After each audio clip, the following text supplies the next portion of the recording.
नमस्कार, आपका जनसदन में आपका स्वागत है और मैं हूं राजेश सोनी। आज कार्यक्रम में हम बात करेंगे यूके एसएससी पेपर लीक मामले पर। दरअसल अब उत्तराखंड अधीनस्थ सेवा चयन आयोग भर्ती घोटाले की जो जांच सीबीआई से कराने को लेकर जो मांग विपक्ष लगातार करता रहा है, उसी को लेकर उपनेता प्रतिपक्ष भुवन कापड़ी ने हाईकोर्ट में एक पीआईएल दाखिल की है। अब उनका ये कहना है कि इस संबंध में कई बार सरकार से आग्रह किया गया है और आंदोलन भी किए गए हैं, लेकिन सरकार ने इसकी जांच सीबीआई को नहीं दी।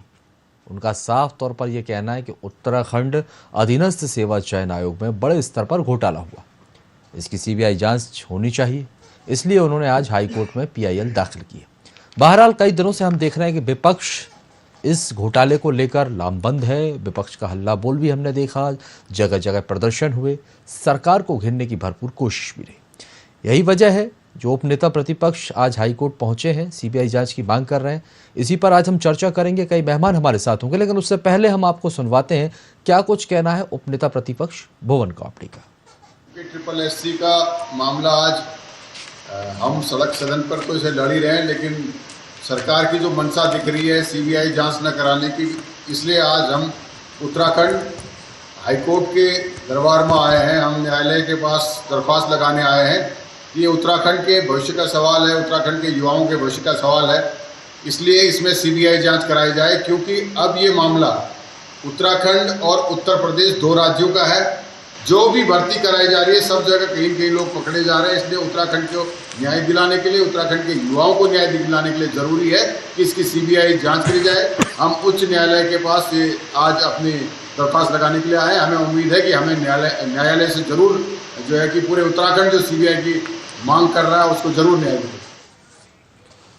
तो आपने सुना यहाँ पर उपनेता प्रतिपक्ष भुवन कापड़ी को कि किस तरह से कोर्ट में उन्होंने सीबीआई जांच की मांग की है। युवाओं के साथ गलत हुआ है, उनके साथ धोखा हुआ है, इसी को लेकर विपक्ष लामबंद है। चर्चा को आगे बढ़ाएंगे। कई मेहमान हमारे साथ हैं। पहले मेहमानों का परिचय हम आपसे करवाते हैं। हमारे साथ शिषपाल बिष्ट जी हैं, कांग्रेस पार्टी का पक्ष रखेंगे, आपका बहुत बहुत स्वागत है। साथ ही भारतीय जनता पार्टी का पक्ष रखने के लिए रविंद्र कुमार जी हमारे साथ जुड़े हुए हैं, सर आपका भी स्वागत है। और संगीता शर्मा आम आदमी पार्टी का पक्ष रखेंगी, मैडम आपका भी स्वागत है। आप सभी मेहमानों का स्वागत करते हैं। लेकिन पहला सवाल रविंद्र कुमार जी, मैं आपके पास आना चाहूँगा। सर आवाज़ पहुँच रही है आप तक? जी जी आवाज़ आ रही है जी। रविंद्र जी, विपक्ष लगातार इस मुद्दे को लेकर लामबंद है, सरकार को घेरने की पुरजोर कोशिश है। आप लोगों की तरफ से प्रदर्शन किया जा रहा है, ठीक है, विपक्ष के नाते जिम्मेदारी है। लेकिन दूसरी तरफ सरकार का यह कहना है कि उनकी तरफ से कार्रवाई की जा रही है। तकरीबन 22 लोगों की गिरफ्तारी हुई है और एसटीएफ अभी कार्रवाई कर रहा है। सरकार का यह भी कहना है कि अभी जांच खत्म नहीं हुई है, जांच लगातार जारी है और अगर जांच में कोई कमी आए तब आप शिकायत कीजिए, लेकिन उससे पहले ही बार बार आप सीबीआई जांच की मांग क्यों कर रहे हैं? हेलो, ये आप संतुष्ट नहीं है जो कार्रवाई अभी तक हो रही है एसटीएफ की कार्रवाई से? देखिए, जिस प्रकार से विपक्ष लगातार इस मुद्दे को जो है कहीं ना कहीं राजनीतिक फायदे के लिए इस्तेमाल करने की कोशिश कर रहा है शुरू दिन से। क्योंकि हुआ ये है कि इनके हाथ में ये मुद्दा नहीं बन पाया है, क्योंकि इस प्रदेश की युवा मुख्यमंत्री सरकार ने तुरंत जैसी संज्ञान में ये घोटाले की बात आई यूपीएससी की, उन्होंने तुरंत इस पे कार्रवाई करते हुए इसकी जांच बढ़ाई और जांच भी इतनी सख्त की, इसमें अभी तक 29 गिरफ्तारियां लगभग हो चुकी हैं और वह भी वे लोग हैं जो सीधे रूप से इसमें शामिल थे, चाहे वो पेपर लीक करने वाला प्रिंटिंग प्रेस का मालिक हो, चाहे कोचिंग सेंटर चलाने वाले वो अध्यापक हो, चाहे वो शिक्षा के क्षेत्र में कोई प्रोफेसर हो या कोई राजनीतिक पार्टी, चाहे वो हमारी भारतीय जनता पार्टी का कार्यकर्ता था, लेकिन उसके ऊपर भी कार्रवाई करने से माननीय मुख्यमंत्री जी पीछे नहीं हटे, उसको गिरफ्तार किया। और अब तो यहाँ तक की बात है, इनकी सारी अवैध संपत्तियां जो इन्होंने इस तरीके के काले कारनामे करके बनाई हैं, उन्हें सबको सीज करने का और उन पे कार्रवाई करने का, जब्त करने का माननीय मुख्यमंत्री ने जिस प्रकार से आदेश दिया है, इस बात को लेकर कहीं ना कहीं विपक्ष जो है उसके अंदर एक एक तरीके से एक भावना ऐसी जाग रही है कि ये मुद्दा जो है कहीं ना कहीं हमारे पास होना चाहिएगा। हम इसको सरकार को, भारतीय जनता पार्टी को बदनाम करने का जो मौका था उसे कहीं ना कहीं ये गंवा चुके हैं। और देखिए, मैं एक बात कह के अपनी बात खत्म करूंगा। ये मुद्दा आज का नहीं है। 2013 में 4 व्यक्ति जो आज भी पकड़े गए हैं, उनमें से एक बलवंत नाम का जो व्यक्ति है वह 2013 में भी पकड़ा गया था।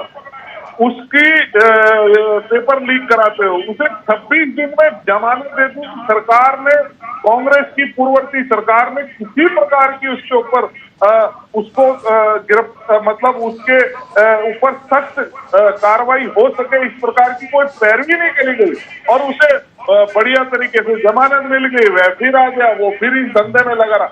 अगर 2013 में कहीं ये उस पर दबाव बना के उस राज को खुलवा लेते तो आज इतने लंबे समय तक ये जो घोटाले चल रहे थे ये नहीं होने वाले थे। आज कम से कम मैं अपने माननीय मुख्यमंत्री, युवा मुख्यमंत्री को बधाई देना चाहूंगा। उन्होंने जिस तत्परता के साथ और एसटीएफ के उन अधिकारियों को जिन्होंने बड़ी ईमानदारी से, बगैर डर के भाव से इस पूरे के पूरे मामले को खोलने का काम किया है, वह सभी पात्र बधाई के पात्र हैं। नहीं तो फिर संतुष्ट है, मतलब आप जिस तरह से बधाई दे रहे हैं एसटीएफ की कार्रवाई से, अगर गिरफ्तारियां हुई हैं, सरकार की कार्रवाई सही हो रही, सही दिशा में जा रही, बिल्कुल सही दिशा में, तो फिर ये बार बार ये सवाल क्यों उठाए जा रहे हैं? चलिए, आप तो बीजेपी से हैं, ठीक है, लेकिन सवाल विपक्ष की तरफ से ये बार बार क्यों उठाए जा रहे हैं कि पारदर्शिता नहीं आएगी, छोटी मछलियों को गिरफ्तार किया जा रहा है आप लोगों की तरफ से और कई सफेद पोश जो लोग हैं वो बच जाएंगे। यही वजह है जो सीबीआई जांच की मांग जो है विपक्ष लगातार कर रहा है, इसको लेकर लामबंद है। देखिए सोनी जी, जिस प्रकार से और जगहों पे जब सीबीआई जांच करती है, इनके बड़े 2 नेता सीबीआई के रडार पे, तब वहां सीबीआई बेकार हो जाती है। आज सीबीआई से पता नहीं क्या है, ये कहीं ना कहीं इनके मन में एक मंशा है राजनीतिक को, इसको राजनीतिकरण करने की। इनका मकसद युवाओं को न्याय दिलाने का, इस प्रदेश को के अंदर जिस प्रकार से बड़ी अपराधी सवाल इसलिए गंभीर हो गया ना सर, हाकम सिंह का यदि हम जिक्र करते हैं तो वो बीजेपी नेता रहे हैं और पूर्व मुख्यमंत्री के करीबी भी माने जाते रहे, तो जाहिर सी बात है कहीं ना कहीं विपक्ष को इस बात को लेकर शंका है, जांच से संतुष्ट नहीं है कि अभी तो बहुत से लोग विधानसभा की नियुक्तियों पर भी सवाल खड़े हो रहे हैं कि पीछे के दरवाजे से नियुक्तियां की हैं, गुपचुप तरीके से आप लोगों के यहाँ नियुक्तियां की गई हैं। नहीं, देखिए, जिस प्रकार से विधानसभा का प्रकरण आया है, चाहे वो कुंजवाल जी के शासनकाल में हो, हरीश रावत जी के हो, तमाम ऐसे नेताओं के, मैं इस विषय पे नहीं जाना चाहूंगा। माननीय मुख्यमंत्री जी ने जब इस पे ध्यान दे दिया कि विधानसभा अध्यक्ष को, अभी की वर्तमान की विधानसभा अध्यक्ष को, कि वह चाहे इसमें अपनी एक जांच बैठा के इसमें जांच कर सकते हैं कि किस किस रूप में कैसे कैसे क्या नियम का पालन हुआ या नहीं हुआ। लेकिन मामला जहां तक ये यूके एसएससी को लेकर है और जिस प्रकार जांच को लेकर है, मैं आपको बार बार कह रहा हूं इस बात के लिए, देखिए विपक्ष के पास मुद्दा कहीं भी इस पे हावी होने का इन्हें मौका नहीं मिला, सरकार को घेरने का मौका नहीं मिला, सरकार को कुल मिलाकर इस पर विपक्ष सियासत करना चाहता है, आपका ये कहना है। सरकार की जांच सही दिशा में चल रही। शिषपाल बिष्ट जी, सरकार जांच कर रही है, 22 गिरफ्तारियां कर ली गई हैं और सरकार का ये भी कहना है कि थोड़ा रुक जाइए, अभी जांच खत्म नहीं हुई है। यदि जांच खत्म कर दी जाती है बीच में, तब आप ये सवाल उठाइए, सीबीआई जांच की मांग कीजिए। आप लोग राजनीति कर रहे हैं। देखिए राजेश जी, जहां तक आप इस पूरे प्रकरण का आप देख रहे हैं, जिस दिन से राज्य अधीनस्थ सेवा चयन आयोग का प्रकरण सामने आया है, आज 1 महीने से ज्यादा हो गया है और तमाम अभी तक जो हम फिर वही बात दोहराएंगे कि छोटी मछलियां, जो होमगार्ड के जवान, चतुर्थ श्रेणी के कर्मचारी, सचिवालय के भी अपर निजी सचिव, बहुत छोटे स्तर के अधिकारी हो, इन लोगों के और कुछ टीचरों की और प्राइवेट स्तर के अधिकारियों की गिरफ्तारियां हुई है। अब यहाँ पर सवाल ये है कि जो बेरोजगार संगठन है लगातार और कांग्रेस पार्टी है, यहाँ पर ये शुरू दिन से मांग कर रही है कि भाई इसमें जो है पर्दे के पीछे से जो है जो बड़े सफेद पोश है, और वो क्यों शंका है राजेश जी, आज मैं ये भी क्लियर कर देता हूँ कि आपने देखा हो कि जो लखनऊ के आउटसोर्स कंपनी का एजेंट पकड़ा गया, वो पेन ड्राइव में जो है पेपर लेकर के गया और वो आयोग के अंदर से लेकर गया। और आप देखिए आयोग के अंदर से कोई पेन ड्राइव में पेपर कैसे ले जा सकता है, क्योंकि वो तो बहुत सिक्योरिटी में, और उसका पासवर्ड किस अधिकारी के पास होगा ये आप जानते हैं। अब जब इतना गंभीर प्रकरण है, गंभीर प्रकरण है, जब हाई स्कूल के बच्चे का पेपर होता तो 5 मिनट पहले पेपर पहुंचता है राजेश जी, या एक महीने पहले जो है मार्केट में पेपर बिक रहे हैं, लोगों के बच्चों की जो है नौकरियों पर जो है बोलियां लगाई जा रही हैं। तो ये कितना गंभीर प्रकरण है, इसमें निश्चित ही बड़े मगरमच्छ हैं, बड़े आईएएस और आईपीएस अधिकारी हैं, बड़े राजनेता हैं। उनको बचाने के लिए जो है एसआईटी की जो धुन बजाई जा रही है, एसआईटी जितना काम कर सकती थी बेहतरीन काम उसने किया अभी तक, लेकिन इससे आगे का विपक्ष को लग रहा है कि नहीं कर सकती एसआईटी उन बड़े आईएएस अधिकारी को, उन बड़े सफेद पोशों को कैसे जवाब तलब करेगी, उनको गिरफ्तार नहीं कर सकती। ये काम सीबीआई का है, और सीबीआई जांच भी हाईकोर्ट के सिटिंग जज की निगरानी में हो, ये मांग हम कर रहे हैं। निगरानी में हो, सरकार पर भरोसा नहीं है, पारदर्शिता आप चाहते हैं। लेकिन अब ये जो जांच है 2006 में जब कांग्रेस का शासन रहा, वल्लभ पंत विश्वविद्यालय में हम बात करें जिसमें दिनेश चंद्र एईओ थे जी, तो उस समय किस तरह से दरोगा भर्ती में भी घोटाले हुए हैं, इसको लेकर भी बात कही जा रही है। तब तो आप लोगों की सरकार हुआ करती थी, और अभी जिक्र किया रविंद्र कुमार जी ने भी 2006 का। देखिए राजेश जी, शायद रविंद्र कुमार जी ठीक है कि उन्होंने मुद्दा उठाया, और इनको पता होगा अगर उस समय ये मुद्दा उठा तो निश्चित उस पर जांच हुई थी और उचित कार्रवाई भी उस टाइम हुई थी। लेकिन इस प्रकार के किसी रैकेट की तब न शिकायत थी न जानकारी थी। इस समय की भर्ती घपले में तो भर्ती आई मुक्ता प्रमाण जो थे, ये हाकम सिंह जो अभी गिरफ्तार हुए बीजेपी नेता, इनके साथी ही थे।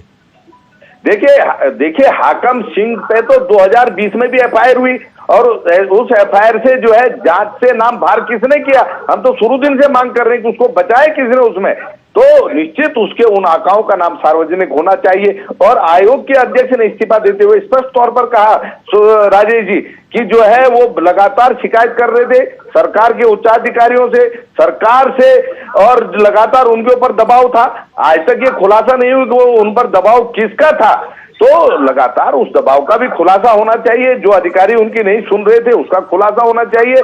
जो पुलिस के अधिकारी उस समय टालमोल कर रहे थे, उन्होंने विजिलेंस तक की बात की, तो उसका सार्वजनिक नहीं हो रही है सारी बातें।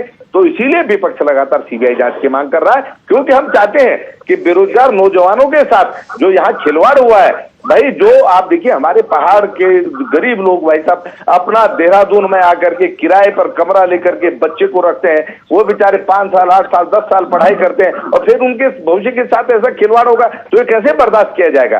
तो इसकी जब तक अंतिम गिरफ्तारी नहीं होती और इस के पीछे जो बड़े सफेद को जब तक गिरफ्तार नहीं होंगे, ये मामला यहाँ ठंडा नहीं होगा राजेश जी। ये ठंडा करने की कोशिश कर रहे हैं, ये घुमाने की कोशिश कर रहे हैं, मामले को डाइवर्ट करने की कोशिश भारतीय जनता पार्टी और सरकार कर रही है, लेकिन विपक्ष इसको नहीं होने देगा। कांग्रेस पार्टी आप देखते हैं, हम इसलिए ईमानदारी से आप मान सकते हैं, हम सड़क से सदन तक लड़ रहे हैं और हाईकोर्ट तक गए, विधानसभा की आगे भी आप सवाल उठा रहे हैं। ठीक है, विधानसभा की नियुक्ति पर भी आप सवाल उठा रहे हैं, गुपचुप तरीके से वहां पर जो है भर्तियां करवाई गई हैं, अपनों को वहां पर शामिल किया गया है, उन्हें नौकरियां दी गई। किस तरह की अनियमितताएं हुई हैं, किस तरह की नियमों की अनदेखी हुई है, क्या प्रक्रिया होनी चाहिए जो नहीं हुई यहाँ पर? राजेश जी, जहां तक विधानसभा की भर्ती का मामला है, कांग्रेस पार्टी का स्टैंड पहले आ चुका है कि राज्य गठन के बाद से लेकर अभी तक जितनी भी बैकडोर भर्तियां हुई है सबकी सब निरस्त की जाए, सबकी सब निरस्त की जाए। तो किस तरह की अनदेखी आप ये तो बताइए, अनदेखी मैं बता रहा हूँ, क्या विज्ञापन नहीं निकाला गया, क्या इंटरव्यू नहीं हुए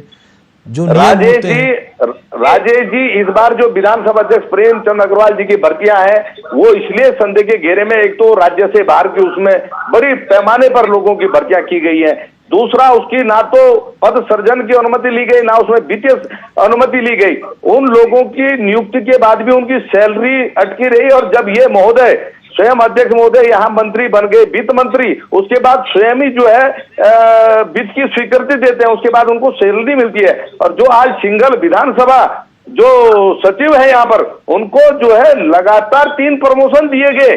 तो देखिए वो मामला उठा और उसमें बेशर्मी से भी उनका मंत्री महोदय का बयान आया कि मेरा अधिकार था, मैं दे सकता था।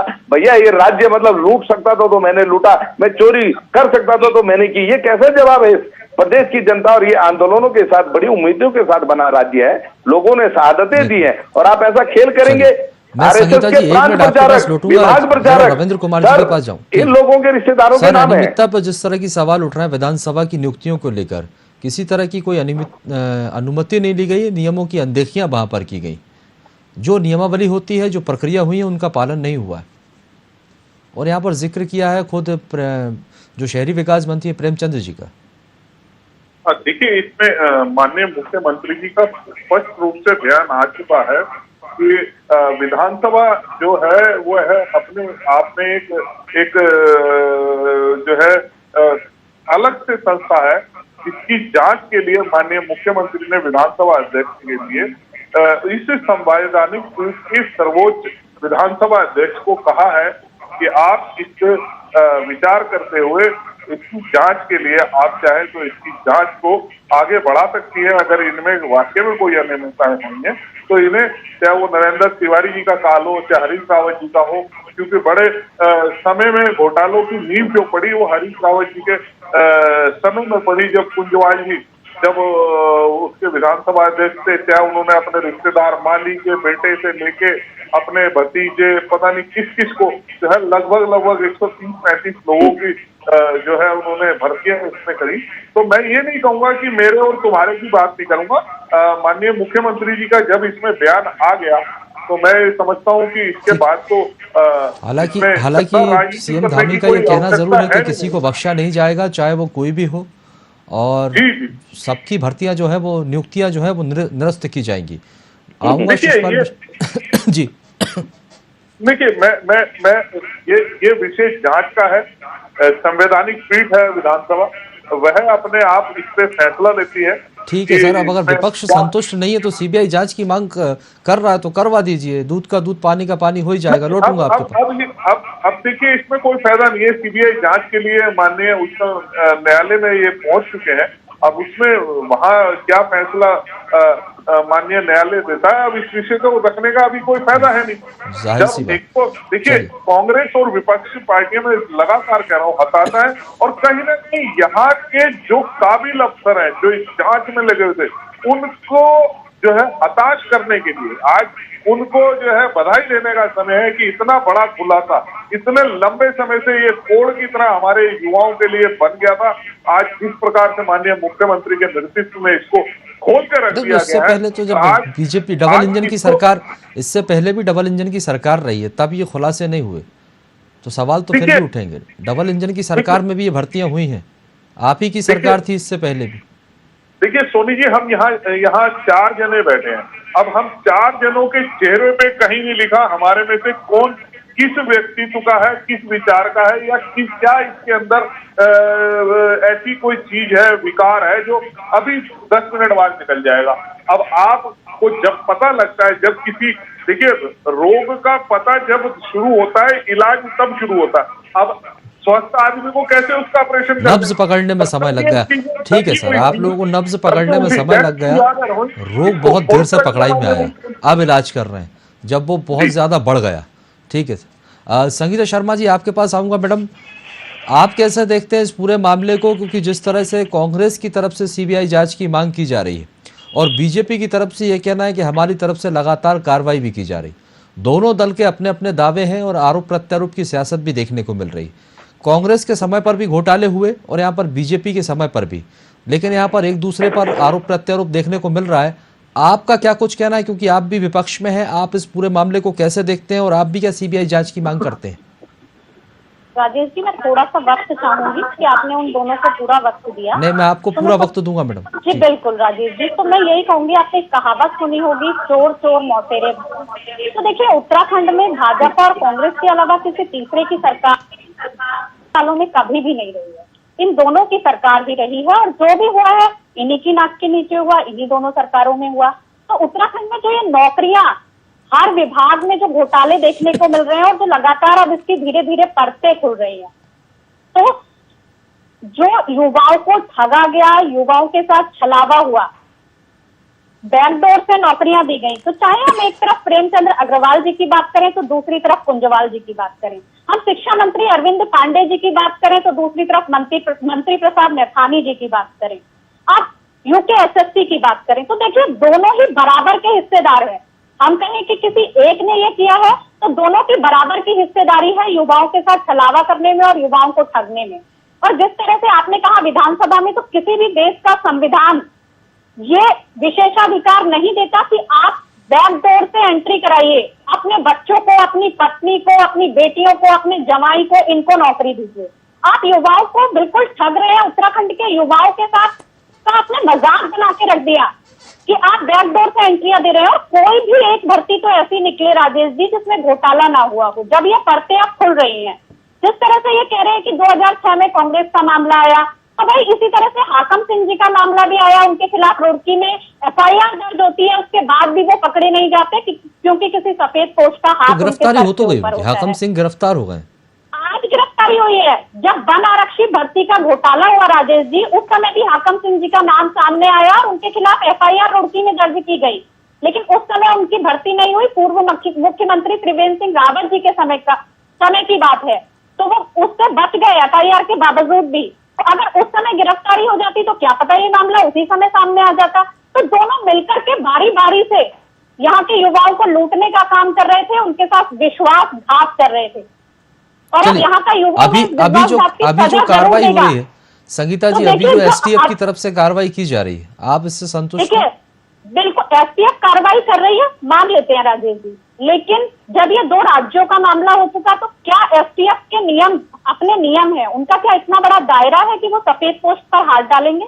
तो ये सफेद पोस्टों को बचाने की एक साजिश है कि आप केवल नौकरशाहों को, केवल नौकरशाह इसमें पकड़े जाएंगे, जो छोटे नेता हैं वो पकड़े जाएंगे, लेकिन जो बड़े मगरमच्छ हैं, बड़े सफेद पोस्ट हैं, वो फिर बच करके बाहर निकल जाएंगे। आप भी सीबीआई जांच की मांग करते हैं?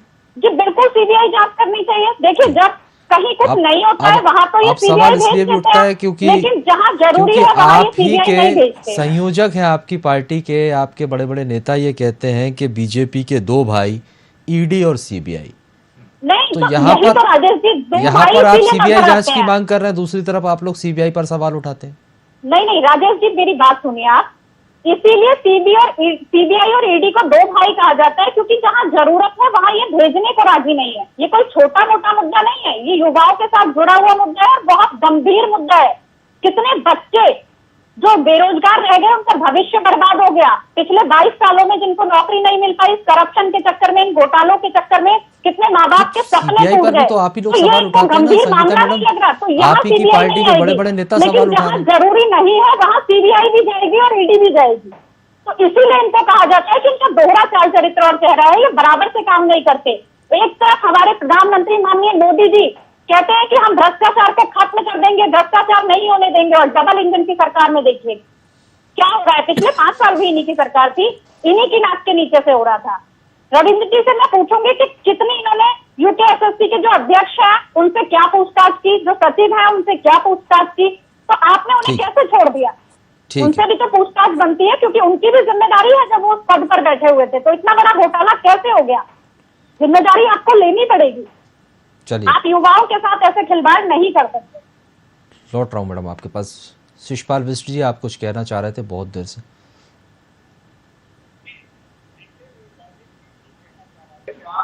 इस प्रकरण पर हो रही है, इसलिए भी कह रहे हैं कि आप देखिए आयोग के अंदर छोटे लोगों की गिरफ्तारी होती है, आयोग की नाक के नीचे जो है पेपर जो है दोषी पेन ड्राइव में लेके जाते हैं, ये सारी बात। और आयोग के अध्यक्ष और जो है सचिव से बहुत दिनों बाद वो इस्तीफा देके बाइज्जत निकल लिए वहां से, ना तो उनसे कोई सख्ती से पूछताछ भी, जो क्योंकि इस मामले के मेरे ख्याल में अहम सबूत हो सकते हैं, अहम जानकार हो सकते हैं, और तमाम इन्हीं से जुड़ी हुई जो सारी कड़ियां, जो सफेद पोशों के आपने देखा कुछ चलचित्र भी मार्केट में तैर रहे थे, तो गंभीरता इस मामले में दिखाई नहीं दी। और सरकार की ओर से अगर लीपापोती की कोशिश न की गई होती तो हम इस मामले की जांच से संतुष्ट होते। लेकिन यहाँ पर जब इस वक्त से दिखाया जा रहा है कोर्ट की निगरानी में, आपने मांग की है सीबीआई जांच की, अब देखते हैं कोर्ट का क्या रुख होता है।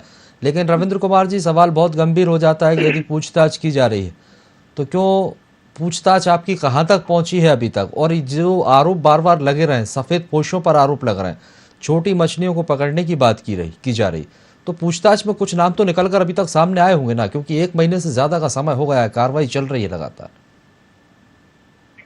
क्या किसी को बचाने की कोशिश की जा रही? नहीं, देखिए, बचने वाला यहाँ कोई नहीं है, चाहे कोई कितने बड़े से बड़ा हो, चाहे कितने छोटे से छोटा हो, लगातार एसटीएफ की कार्रवाई की जा रही है। देखिए, विपक्ष जो है लगातार इनका काम जो है लोगों के बीच में भ्रम पैदा करना और हल्ला मचाना है। इनके किसी भी काम में अगर इनके पास किसी के पास, मैं आपके चैनल के माध्यम से पूछना चाहता हूँ राजेश भाई, क्या इनके पास किसी के खिलाफ ऐसा है जिस पे कार्रवाई नहीं हो रही और कार्रवाई बनती है? चलिए संगीता जी, आपके पास कोई नाम है? ऐसे कैसे कह सकते हैं आप सर, समय खत्म हो रहा है, इसलिए आपके सवाल का जवाब, आपके पास कोई नाम है तो नाम बताइए। देखिए, पूर्व मुख्यमंत्री जी के खास जब जुड़ जाते हैं, किसी विधायक के भाई के खास जुड़े हुए हैं, उनकी गिरफ्तारी हो जाती है, तो खासम खास कैसे बच जाते हैं? और जब बैकडोर से एंट्रियां हुई विधानसभा में, वो खुद कह रहे हैं कि हमने कराई है, मुख्यमंत्री हमने अपनी पत्नी को नौकरी दी है, हमने अपने बच्चों को नौकरी दी है, तो ये क्या रूल है? ये ऐसा विशेषाधिकार कौन देता है? चलिए ठीक है, समय खत्म होता है, माफी चाहूंगा आप सभी मेहमानों से, समय अब खत्म होता है। बहुत बहुत शुक्रिया आपका सभी का हमारे साथ चर्चा में शामिल होने के लिए। मैडम बहुत बहुत शुक्रिया। ठीक है, माफ कीजिए, समय अब खत्म होता है। तो आपको बता दें कि यूकेएसएससी पेपर लीक मामले की आज जो है अब वो हाईकोर्ट तक पहुंच गई है। विपक्ष लगातार इस मुद्दे पर सरकार को घेरने की कोशिश कर रहा है, सीबीआई जांच की मांग कर रहा है। सरकार की तरफ से लगातार ये बात कही जा रही है कि जांच की जा रही है, एसटीएफ अपना काम कर रही है और कोई भी दोषी होगा उसे बख्शा नहीं जाएगा। लेकिन विपक्ष संतुष्ट नजर नहीं आ रहा है और यही वजह है कि विपक्ष को अब हाईकोर्ट का रुख करना पड़ा। अब हाईकोर्ट में आज इसको लेकर याचिका दाखिल की गई है। अब इस पर कोर्ट का क्या रुख होगा ये देखना दिलचस्प होगा। फिलहाल के लिए बहुत बहुत शुक्रिया और आगे की खबरों के लिए आप लगातार बने रहिए वीआईपी न्यूज़ के साथ।